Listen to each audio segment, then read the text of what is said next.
Hoje nós vamos começar a ver um dos assuntos mais interessantes do nosso curso, que é a lei de Faraday. Nós vamos estudar a força eletromotriz, que é a origem da energia que faz os circuitos elétricos terem corrente e diferenças de potencial, e vamos estudar a lei de Faraday no caso quando um circuito está em movimento com relação a um campo magnético. Essa é uma aula muito legal, espero que você goste e na aula que vem a gente vai continuar falando desse assunto. Vamos em frente.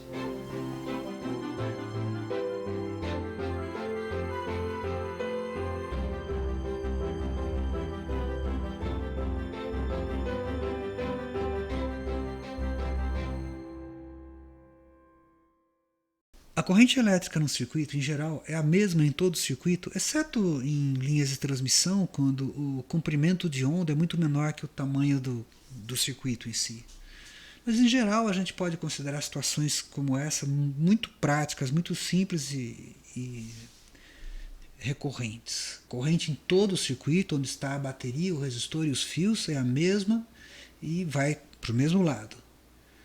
Na parte dos fios e do resistor, a gente tem a lei de Ohm. Quer dizer, a corrente está no mesmo sentido do campo elétrico. Então, se a integral do campo elétrico do polo positivo da bateria, passando pelo resistor e voltando por baixo, apresenta a mesma direção para o campo elétrico em toda a extensão, significa que nesse trecho a gente tem um resultado positivo na integral. Em eletrostática, a integral do campo elétrico ao longo de um circuito fechado é zero. Então a única forma da gente ter essa integral do circuito dando zero é que dentro da bateria o campo elétrico está na direção contrária. E é verdade, se você considerar a bateria, ela tem um polo positivo e um polo negativo, o campo dentro da bateria aponta na direção contrária do sentido da corrente. Isso significa que outras forças estão participando desse sistema para que as cargas se movam. É disso que trata o estudo da força eletromotriz. Numa bateria, essas forças têm origem química. Numa célula fotovoltaica, essas forças têm origem na luz que fornece energia. Num cristal piezoelétrico, essas forças têm origem na pressão sobre o cristal piezoelétrico. Num termoelétrico, numa junção termoelétrica, como um termopar, essa força tem origem num gradiente de temperatura, ou seja, no fornecimento de calor para o material. Num gerador de usina hidrelétrica, essa força tem origem num campo magnético no qual as espiras se movem nesse campo magnético. Então, a força eletromotriz é uma força de outra natureza que não dá para ser explicada simplesmente pelo campo elétrico, que não deixa de ser força por unidade de carga. Mas agora nós vamos ter uma força de outra natureza que vai participar junto com o campo elétrico para que a gente possa garantir o movimento das cargas. Como é que a gente faz isso? Vamos estudar então o assunto força eletromotriz.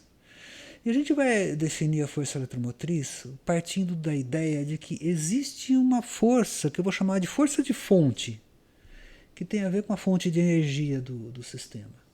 E eu vou chamar de F minúsculo, vetor de fonte, essa força por unidade de carga, para deixar a semelhança do campo elétrico, que também não deixa de ser força por unidade de carga, mas de natureza eletrostática, e que a gente já sabe o que ele faz. Ela define a corrente ao longo do circuito. É a composição dessas duas forças por unidade de carga que compõe a força total que as partículas sofrem dentro do circuito. Nós vamos definir a força chamada de eletromotriz como sendo a força total integrada sobre todo o caminho do circuito. Então, fazer essa integral da força total sobre todo o caminho do circuito define para a gente a força eletromotriz, mas se você considerar que a parcela dessa força total correspondente ao campo elétrico, sua integral sobre o circuito todo dá zero, significa que a gente pode dispensar o campo elétrico dessa conta e ficar só com o termo de fonte e fazer a integral sobre o caminho ao longo do circuito. Isso vai dar para a gente uma grandeza que é medida em volts, que é a força eletromotriz. Assim como a integral do campo elétrico também resulta numa grandeza em volts. Em geral, a força eletromotriz não se aplica a todo o circuito. Ela pode estar confinada a uma região do circuito. Por exemplo, dentro da bateria. Não é o caso geral. Quer dizer, o caso geral implica em situações em que às vezes o circuito todo tem um termo de fonte, uma força de fonte atuando sobre todo o circuito. Mas pode acontecer que a gente tenha a bateria, a célula fotovoltaica, o piso elétrico, o termopar, enfim, o próprio gerador, né, de uma usina hidrelétrica, no qual a força eletromotriz age sobre um segmento do circuito. Pensa na bateria. Olha lá, polo negativo e polo positivo. A gente começa integrando o termo de fonte sobre todo o circuito, mas logo a gente percebe que ele só é diferente de zero entre o polo negativo e o polo positivo. A força eletromotriz acaba ficando nesse segmento dentro da bateria. Mas olha, dentro da bateria, o campo elétrico está na direção oposta ao termo de fonte.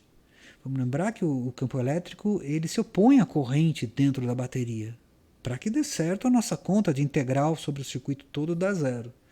Dentro da bateria, quem empurra a carga contra o campo elétrico, ou seja, exerce trabalho, é essa força de fonte. Então, a rigor, a gente deve imaginar que a força de fonte é igual ao campo elétrico, só que com o sinal trocado.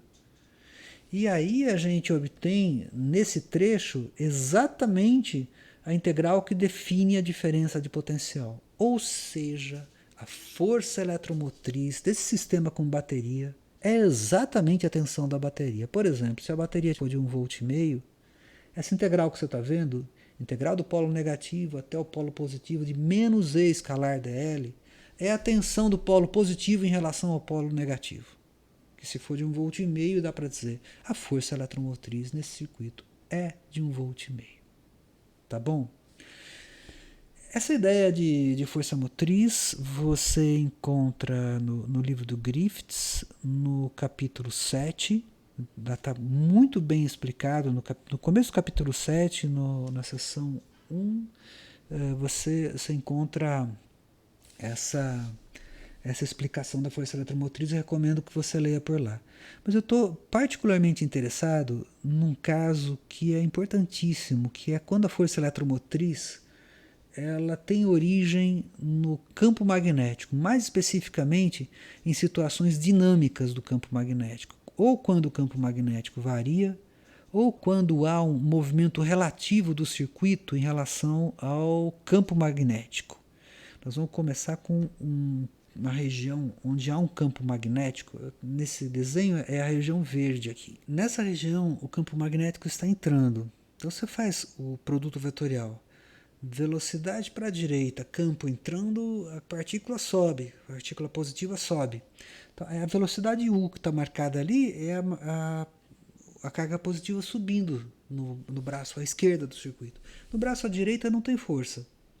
E nos dois braços horizontais, a força magnética aponta perpendicularmente à direção do braço. Então não exerce força para mover as cargas na direção da corrente.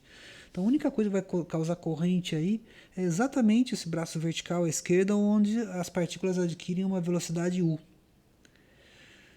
Pois bem, nós vamos fazer as contas agora, para ver, fazer essas contas no papel, para ver como que é a força nesse circuito. Mas antes eu queria mostrar para vocês uma coisa. A velocidade das partículas parece para a gente que é a velocidade U, que está subindo, né? Seria a velocidade das partículas. De fato, essa é a velocidade das partículas projetada na vertical. Mas o movimento real das partículas é uma composição do movimento para a direita e do movimento para cima. Olha essa animação, quer ver? Fica vendo, tá vendo? Olha, esse é o movimento. É o movimento com velocidade W, que é a soma vetorial da velocidade para a direita e da velocidade U. Vamos fazer umas contas para você entender uma coisa muito bacana agora. Vamos ver. Vamos considerar a região de campo magnético à esquerda dessa linha verde e o campo magnético constante e entrando.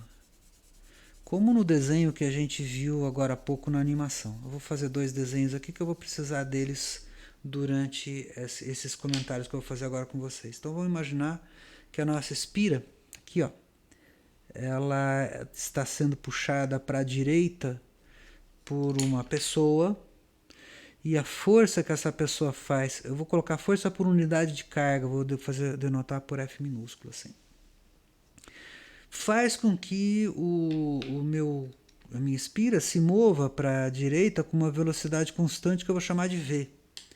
Se o meu campo magnético está entrando na folha de papel, um campo magnético entrando, uma força para lá, uma velocidade para a direita, causa uma força para cima aqui na minha folha. Então a força seria nessa direção aqui, ó, força magnética.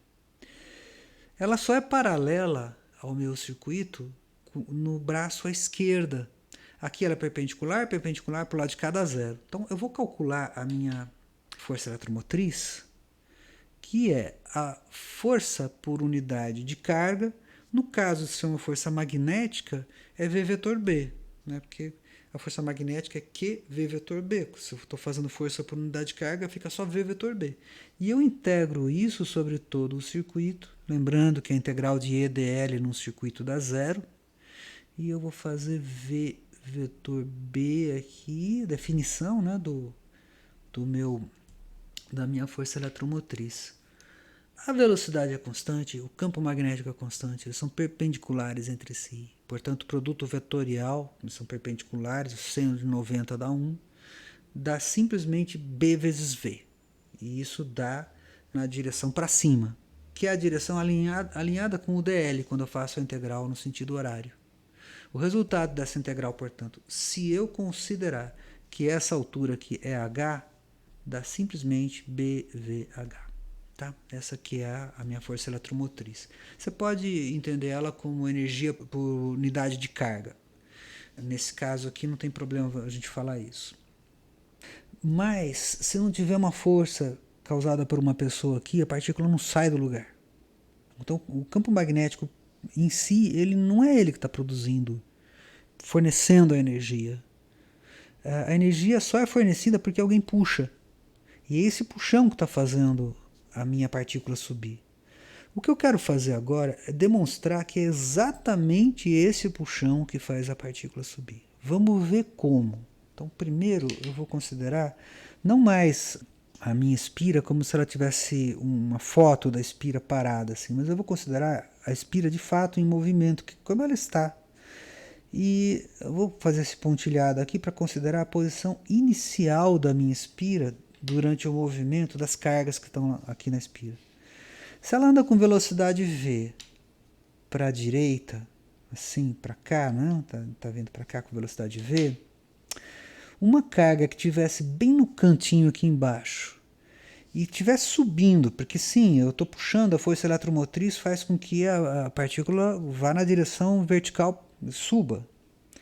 Ela vai ter 2 componentes, um componente devido a uma velocidade U para cima aqui e uma velocidade V para a direita. Então, se eu for considerar o movimento da partícula seguir ponto a ponto, ela faz um negócio assim, ó. Ela vem subindo e vem até esse ponto aqui em cima. A direção aqui dessa velocidade eu vou chamar de W, é uma velocidade W assim, que é composta por uma velocidade U para cá e uma velocidade V para cá. Assim. Então a minha velocidade W dá aqui, ó, nessa posição aqui. Eu vou desenhar aqui assim, fica aqui o W, que é a soma de U mais V. Esse ângulo eu vou chamar de θ. Tá certo. Vamos retomar aqui a nossa situação. Agora a espira já está nessa posição aqui e a pessoa fez uma força assim. Aí vem a primeira informação importante. Essa força tem que ser feita exatamente para se contrapor à força magnética que empurra a espira para trás. Se você considerar a direção do movimento da partícula, que é essa direção W que está aqui, a força magnética, ela é, por unidade de carga, U mais V vetor B. E a componente dessa força na direção que essa pessoa aqui está fazendo, está considerando, você pega o U tá para cima, o V tá para baixo, a força tá para trás. Então é só essa componente aqui que interessa para gente. Essa componente aqui, como ela está na direção do movimento, ela não tem projeção da força na direção horizontal, só na direção vertical. Então, se eu pegar só o vetor B, eu vou ter uma força nesta direção aqui. O vetor B. Então, eu tiro esse termo V daqui, eu fico só com a componente o vetor B na direção do movimento. Então, eu vou colocar na direção X aqui, vamos dizer que seja X para cá. Tá? Então, vou fazer um produto escalar EX aqui, EX aqui, eu tenho só esse pedaço aqui, porque o EX escalar com o resultado de B vetor V dá perpendicular à direção X. Então eu fico com uma força na direção do movimento que é B vezes U. Tá? EX escalar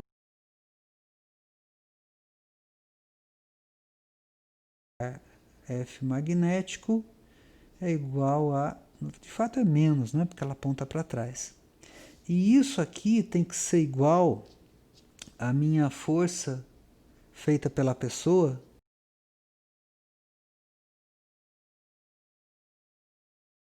na direção EX, só com o sinal trocado. Essa força tem que vencer B vezes U. B vezes U é a força que puxa para trás o meu sistema. Tá? Agora, vamos ver o seguinte. Vamos pegar esse esquema aqui. Eu tenho uma força aqui para cima. Esses aqui são os meus vetores. Tem essa direção aqui. Essa é a força que eu estou puxando ao contrário.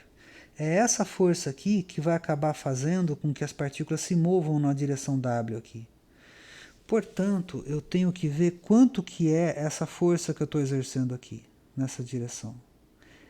A componente dessa força vai vencer exatamente a componente da força F, que está puxando as partículas para frente.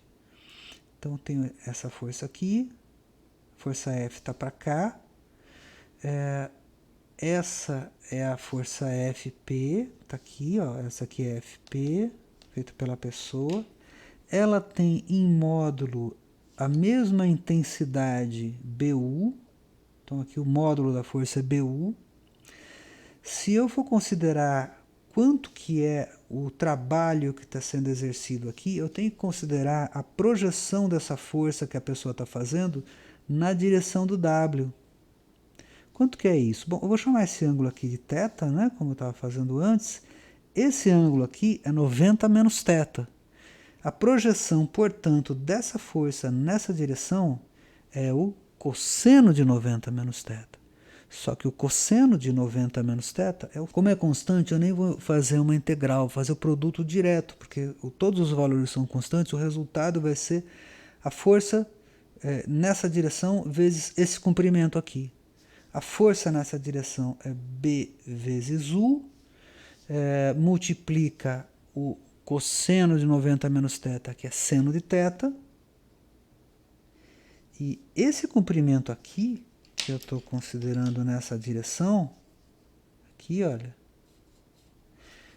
como essa altura aqui é h, e isso aqui é um cateto adjacente de uma hipotenusa que eu quero saber o comprimento, essa hipotenusa vai ter um comprimento que é h dividido por cosseno de θ. Então eu escrevo aqui h dividido por cosseno de θ. Pô, bacana. Só que olha esse triângulo retângulo aqui. Esse triângulo retângulo tem uma velocidade para cá, que é v, uma velocidade para cima, que aqui é U. Tá aqui.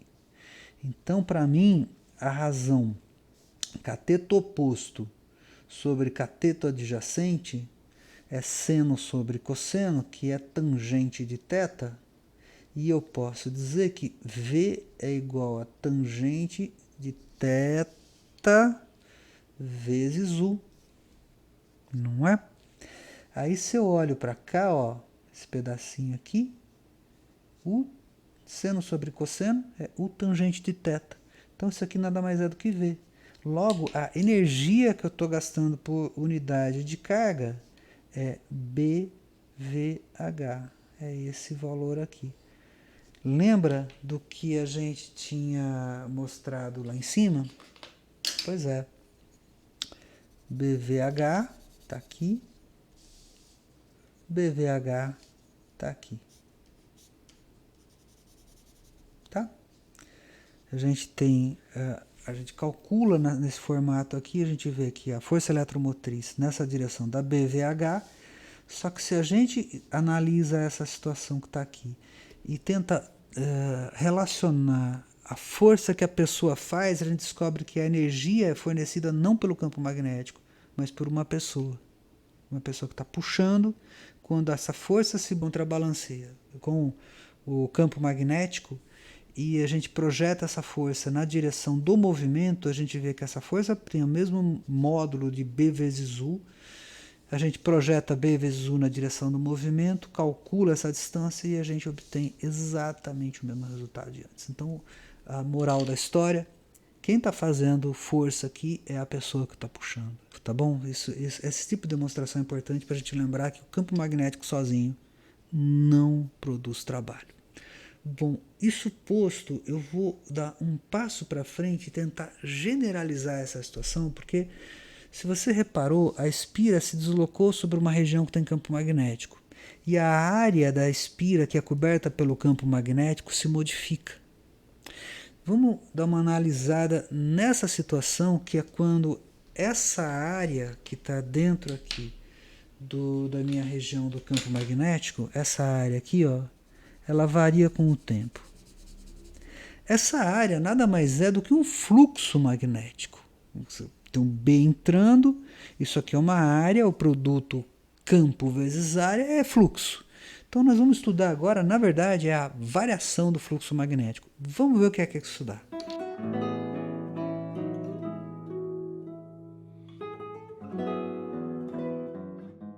O problema que a gente vai descrever agora é assim. Você imagina uma espira num formato qualquer, o formato é arbitrário. E essa espira, ela se move de alguma maneira num espaço onde há um campo magnético. Então, o campo magnético passa por aqui, uma expressão qualquer, arbitrário. E vamos dizer que a espira se mova nesse espaço com uma certa velocidade. Nem precisa ser uma velocidade constante. E aí, ao se mover, ela sai de uma posição que eu estou desenhando aqui, ó, e vai para uma outra posição, um pouquinho para frente, digamos que vá para essa posição aqui, ó. Então ela sai daqui e vem para cá. Essa aqui é a lateral. Então ela fez esse movimento aqui. Vou desenhar aqui para vocês terem uma noção do que é que eu estou falando. Quando a espira sai dessa posição aqui de baixo e vem parar nessa posição aqui, digamos que aqui ela esteja num tempo t e aqui ela está num tempo t mais dt. A área coberta pela superfície contida nesses dois caminhos que a gente está vendo aqui, o caminho relativo a t e o caminho relativo a t mais dt, corresponde a uma variação do fluxo. Olha só como. Primeiro, o fluxo magnético no tempo t, aqui, ó, ele corresponde à integral de B escalar ds nesse pedaço aqui. Quando eu faço um deslocamento para um novo valor do fluxo em t mais dt, o novo fluxo que eu tenho é o fluxo dessa área aqui de cima, azul, que eu vou pintar aqui para vocês verem aqui de cima. Mas a área que é delimitada por essa linha aqui, ela não precisa ser uma membrana plana passando aqui.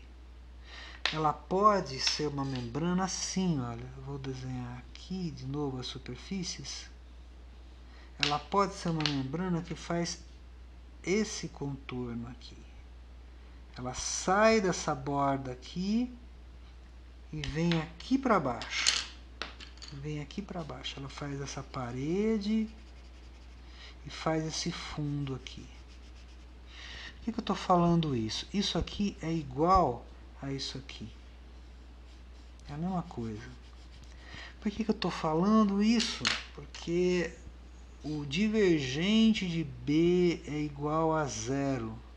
O que significa que a integral sobre uma superfície fechada de B escalar ds vai ser sempre zero.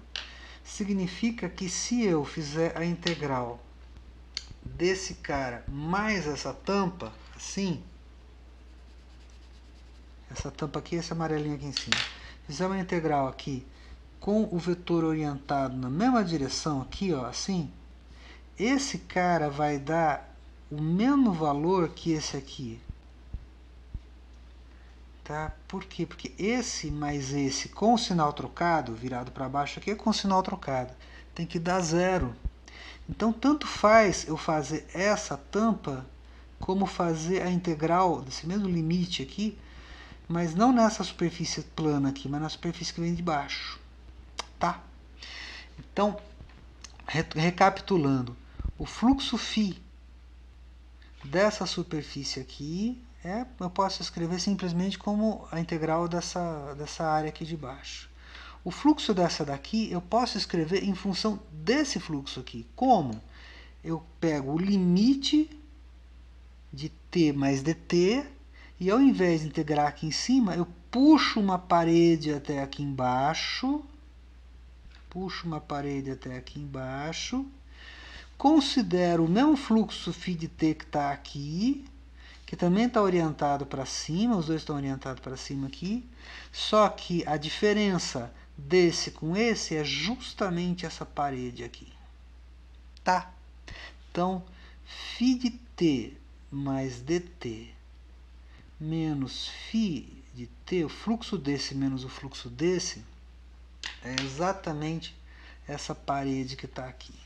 Exatamente a parede, e agora eu vou desenhar a parede à parte aqui pra gente, desenhar assim, ó. Se eu estou considerando o fluxo apontando para cima da superfície de baixo, aqui seria assim, né? Então a continuidade dessa parede é um fluxo apontando para dentro aqui, ó, na parede. Porque essa é a continuidade dessa superfície, a superfície ela sobe pela parede. Então é um fluxo apontando para dentro. Vamos lembrar do teorema de Stokes, que quando eu tenho uma superfície e eu estou orientando a direção do fluxo assim, a regra da mão direita dá para mim uma circulação nesse sentido. Tá? Que seria no sentido anti-horário, se o fluxo estiver para cima, pega a regra da mão direita, está aqui assim. Agora, olha que interessante, né? O fluxo magnético, assim como o fluxo elétrico, é definido por uma integral desse tipo. Então, esse fluxo aqui seria integral sobre uma superfície não fechada, uma superfície B escalar ds nessa superfície aqui, ó. Esse é o φ de t, então seria nessa superfície. O φ de t mais dt também, só que seria na superfície em t mais dt. Também é B escalar ds. Qual é a superfície que a gente faz isso? É essa superfície inteira aqui, ó. Essa mais essa aqui de baixo. Seria essa parede aqui, mais a tampa de baixo, que corresponde a esse limite aqui, tá? Então, o que a gente tem é a integral dessa parede. Vamos calcular a integral dessa parede. Olha que interessante. Se eu considerar que cada ponto daqui corresponde a um ponto do outro caminho que circunda, A diferença de um ponto para o outro é exatamente a velocidade com que a espira se moveu nesse ponto que multiplica dt. Um vetor mesmo. Ponto sai daqui e vem para lá. Quanto que ele andou? Vdt. Isso não precisa ser constante, ele pode ser um valor em cada ponto aqui. Tá? Assim. Agora, olha, a área, se eu considerar, por exemplo, vou pegar aqui um segmento aqui desse digamos que tenha um V que faça uma curva, que ele vai torcendo assim. Esse aqui é o meu V.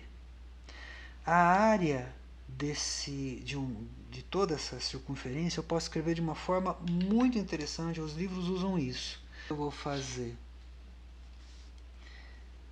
VDT, produto vetorial dl, isso aqui dá uma área, tá? O VDT dl dá uma área aqui para mim. É exatamente essa área aqui, ó. Assim, um paralelogramo. Porque essa projeção aqui, essa altura, base vezes a altura do paralelogramo, essa altura aqui é o V projetado nessa direção aqui. Se eu pego o ângulo entre o DL e o S, isso aqui é θ. Essa projeção aqui é o seno de θ. Então o seno de θ aparece justamente no produto vetorial. Fica VDT dl seno de θ, que é o ds.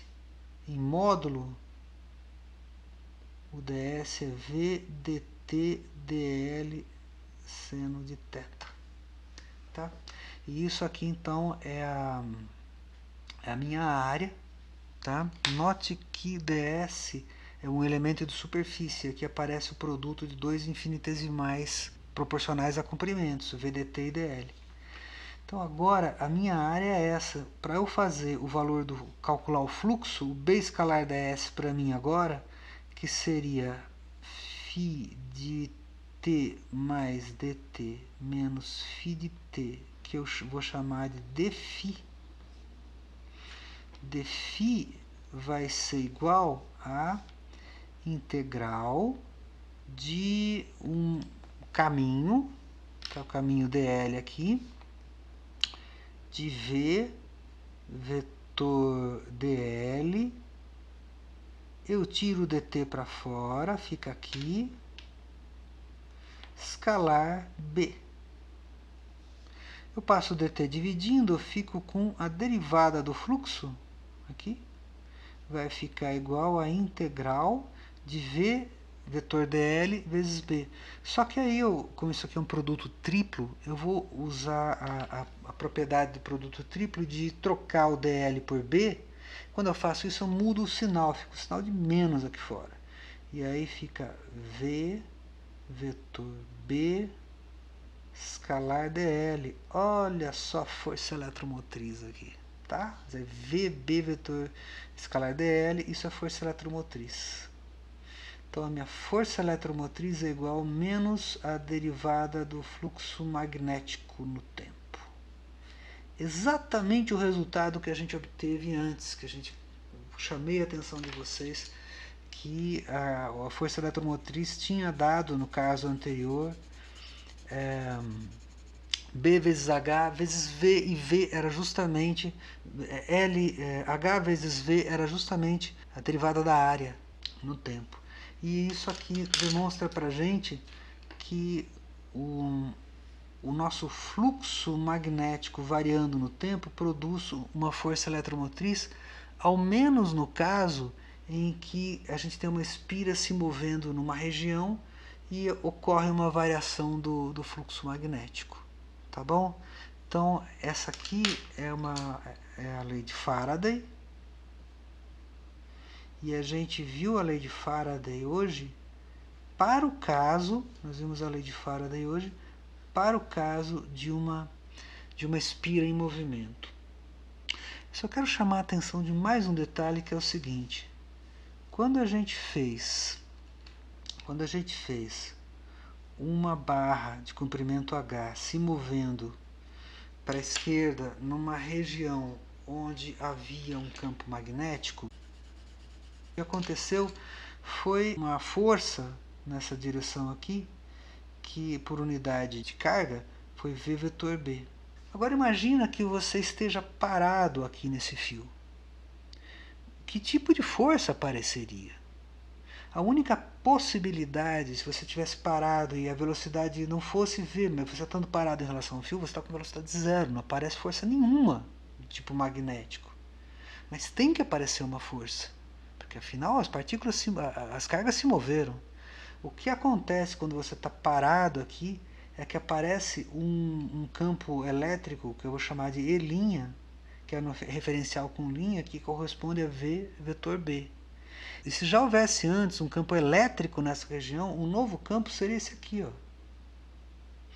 Você teria um campo em repouso, um campo magnético em repouso, e o novo campo elétrico, para quem se move aqui, passa a ter esse valor aqui. Ó. O campo elétrico no referencial com linha, que é o referencial de movimento aqui da minha barra, passa a ser o campo elétrico em repouso, mais V vetor B. Então, o que eu tinha dito lá na aula 5.1, isso depende do observador, é o valor do campo elétrico e do campo magnético. O que acontece nos diferentes referenciais, nas diferentes velocidades, é que o campo elétrico e o campo magnético mudam de valor. Nesse caso aqui, quando você está exatamente parado em cima da barra e observa, você tem um campo elétrico ali. E esse campo elétrico terá esse valor, que seria o novo valor do campo elétrico, né? Seria o valor inicial do campo elétrico do referencial parado, mais V vetor B. É isso que acontece. Tá bom? Então, era nesse ponto que eu queria chegar para vocês e mostrar isso para vocês hoje.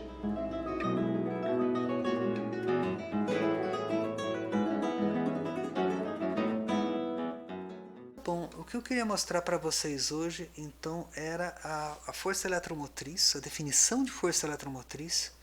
E a gente viu que num circuito elétrico não tem só o campo elétrico circundando todo o circuito, mas também tem uma força de outra natureza, que pode ser uma força de origem magnética, que pode ser uma força de qualquer outra natureza que produza o movimento das cargas, como por exemplo uma bateria, que é uma energia química que provoca o movimento.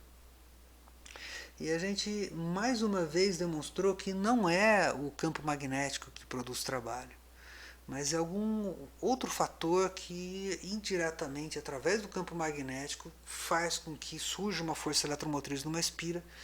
E isso é muito importante, já que nunca o campo magnético por si produz trabalho num circuito. E a gente demonstrou no final das contas que, pelo menos para o caso de uma espira em movimento, a força eletromotriz é a derivada temporal do fluxo com um sinal de menos na frente. Nós vamos explorar mais isso na aula que vem.